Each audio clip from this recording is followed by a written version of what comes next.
चमकीदार ये क्या होती? ये फोन हमको $5 में देती या फिर नहीं देती? हम सबसे बड़ी होती, हम दादी माँ होती, हम सबकी चाची होती।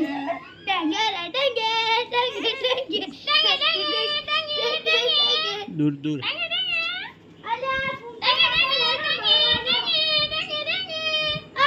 ये क्या होती?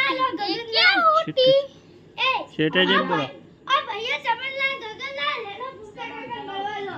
ये सारे मुझे फायदा हां चमनलाल गगनलाल चलो भूखा काका को मिलने जाते हैं अब भारत भारतकारी पिक्चर क्यों है चलो भूखा काका को मिलने जाते हैं चलो भूखा काका को मिलने जा आ बैठा भूखा काका चल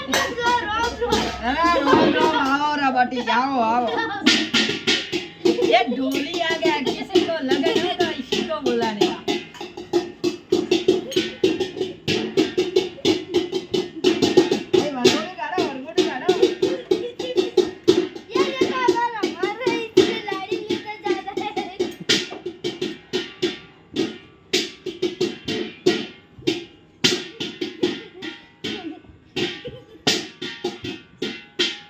ये ढोली कैसा है अभी तू मैं बजाता है साइड में अभी देख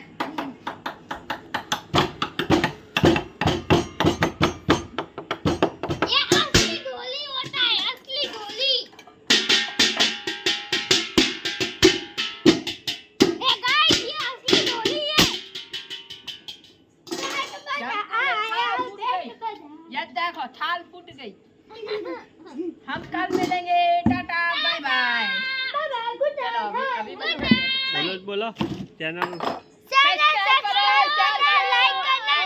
करो सब्सक्राइब